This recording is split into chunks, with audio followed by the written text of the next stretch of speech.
Bonjour à vous, j'espère que vous allez bien. Mon nom est Jim et dans cette vidéo, je vais vous partager un truc tout simple que vous pouvez mettre en pratique dès maintenant afin de pouvoir développer votre confiance en vous-même. Avant de faire cela, juste une annonce rapide. Si vous vous abonnez à ma newsletter en cliquant dans le lien qui se trouve dans la description ci-dessous, vous pouvez télécharger 3 fichiers MP3, 3 méditations affirmations sur la confiance en soi bien sûr, mais également sur l'amour et l'argent, l'abondance. Ces méditations sont en français, mais si le français n'est pas votre langue maternelle, vous pouvez les télécharger en anglais ou en espagnol. Revenons maintenant sur le sujet de la vidéo. Pour pouvoir développer une confiance en soi, l'idée est de pouvoir développer le ressenti de la confiance en soi. Et ce ressenti va être unique à chacun, il va avoir des caractéristiques qui sont propres à tout à chacun, mais ce qui importe est que vous puissiez les assumer, les accepter pleinement. Il faut que vous parveniez à un stade où vous ne puissiez plus dissocier votre personnalité, votre identité de ce ressenti-là. À partir de ce moment-là, on peut dire que vous avez une confiance en vous sans égal, inébranlable. Je conseille en général la méditation ou la visualisation parce que dans ces moments-là, vous êtes dans un état de veille et il est plus facile de communiquer une nouvelle information à l'inconscient parce que la frontière entre le conscient et l'inconscient est plus perméable. Vous avez un contact direct avec l'inconscient. Maintenant, il y a des personnes avec qui la méditation, ça ne fonctionne pas et donc il faut trouver une alternative. Pour ces personnes-là, je conseille d'avoir ce qu'on peut considérer comme un gris-gris. Et par là, j'entends un objet que vous pouvez porter avec vous, quelque chose de petit, de discret, mais auquel vous allez associer le ressenti, l'information, de confiance en soi. L'idée est que vous puissiez trimballer cet objet avec vous n'importe où, quand vous sortez, où que vous vouliez.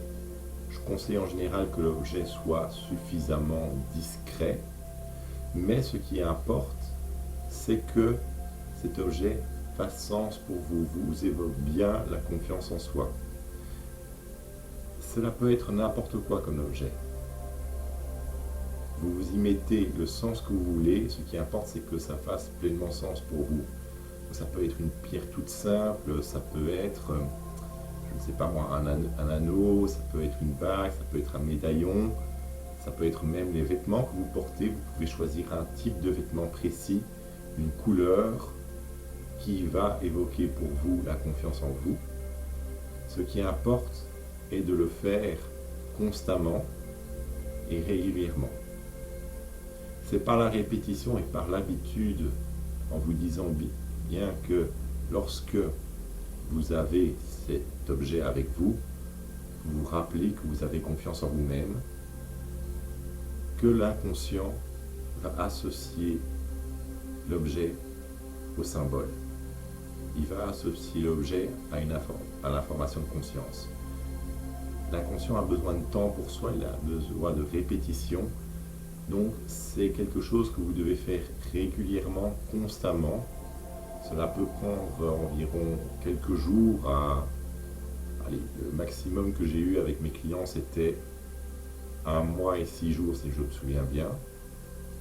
Donc, ce n'est pas quelque chose de long en soi, à condition d'être régulier et à condition d'être bien présent lorsque vous le faites, de bien vous rappeler que vous associez le ressenti à l'objet.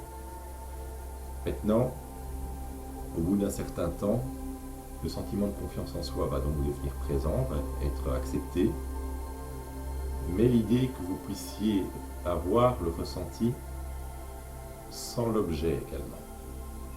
Il faut qu'à un moment, vous puissiez vous dire « Je n'ai pas besoin de l'objet pour pouvoir me sentir en confiance ». En général, ce moment va arriver lorsque vous oubliez d'avoir l'objet avec vous, lorsque vous avez envie de faire autre chose, Ce qui importe, c'est de bien être honnête avec vous-même, de ne pas lâcher l'objet, laisser l'objet juste parce que, bon, je doute, je pense que ça ne va pas, je renonce, mais de vous dire, ok, là je sens que cette information est pleinement intégrée, est pleinement acceptée, et vous oubliez l'objet. Vous n'avez clairement plus aucune conscience que vous avez besoin de l'objet. À partir de ce moment-là, l'information de confiance en soi est pleinement associée à votre identité. Et à partir de ce moment-là, vous avez pleinement confiance en vous. Donc, autant j'aime bien de temps à autre utiliser des cris-cris, utiliser des petits trucs qui me permettent de rappeler l'information, autant je vous conseille de ne pas tomber dans le piège de dépendre de l'objet pour avoir le ressenti. Et ça, c'est à vous de jauger, c'est à vous d'estimer et à vous d'expérimenter où vous en êtes, est-ce que vous en avez encore besoin ou non. Voilà pour le cri-cri. Merci à vous d'avoir regardé cette vidéo. Si elle vous a plu, n'hésitez pas à vous abonner à ma chaîne et à liker cette vidéo. Et je vous souhaite une excellente journée.